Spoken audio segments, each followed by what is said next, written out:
कांग्रेस प्रदेश अध्यक्ष राव नरेंद्र सिंह ने आज होटल पार्क इन में प्रेस कॉन्फ्रेंस कर सूचना के अधिकार (आरटीआई) को लेकर केंद्र सरकार पर निशाना साधा। उन्होंने कहा कि 2005 में डॉक्टर मनमोहन सिंह सरकार ने आरटीआई और शिक्षा का अधिकार लागू कर लोकतंत्र को मजबूत किया था, लेकिन बीजेपी सरकार ने संशोधन कर इसे कमजोर कर दिया। राव नरेंद्र सिंह ने बताया कि देश में सूचना आयुक्तों के 11 पद स्वीकृत हैं, जिनमें से सिर्फ 2 पद भरे हैं और सितंबर 2025 से मुख्य सूचना आयुक्त का पद भी खाली है। जून 2024 तक देश भर में 4 लाख से अधिक अपीलें व शिकायतें लंबित हैं। उन्होंने आरटीआई कार्यकर्ताओं पर बढ़ते हमलों को लेकर चिंता जताई और मांग की कि खाली पद तुरंत भरे जाएं, 2019 में हटाई गई सूचना आयुक्त सदस्यता बहाल की जाए और पत्रकारों व शिक्षाविदों को भी इसमें शामिल किया जाए। करने का प्रयास किया है।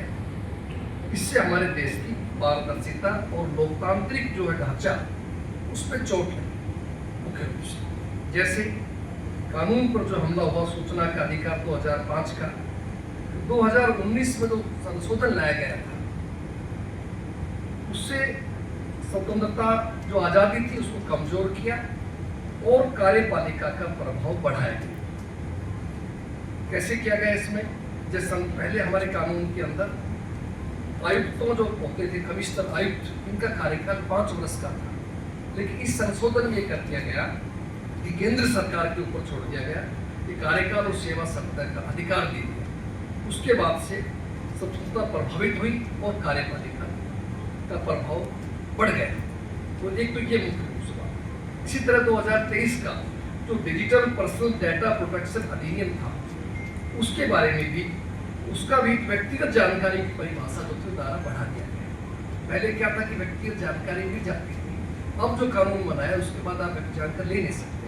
आप अगर कोई साथी चाहे, इस दिनों आपने पढ़ा होगा प्रधानमंत्री जी की विदेश यात्राओं पर करोड़ों रुपए खर्च हुए, इसकी जानकारी मांगी गई, नहीं थी, वो जानकारियों का अभाव हुआ। तो ये भी एक इस बात का बड़ा इस पर दिक्कत आई गई। दूसरा, केंद्रीय राज्य सूचना आयोग पर जो हमले थे वो आपके सामने निश्चित देखे, आप खुद इस बात को महसूस करते हैं कि केंद्रीय सूचना आयोग में आज तक की सबसे कमजोर स्थिति के अंदर है।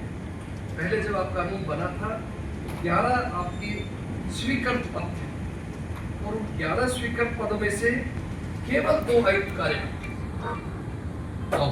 भारद्वाज जी हमारे कार्यकारी अध्यक्ष हमारे बीच मौजूद है, केवल 2 ही आयुक्त कार्य कर रहे हैं। और सितंबर 2025 के बाद तो जो चीफ कमिश्नर है, मुख्य आयुक्त का पद भी खाली बना। तो ये जो है यूपीए शासन दौरान में ऐसा कभी नहीं रहा जो आज एनडीए के दौरान में चल रहा है।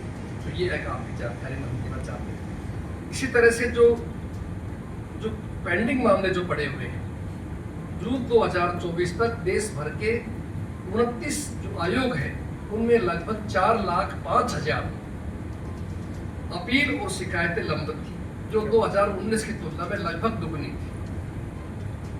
और ये मैंने आज बताया आपको, जैसे इलेक्टोरल बॉन्ड्स का मामला आया था, उसकी जानकारी मांगी गई, मना कर दी गई, इस पे नहीं थी।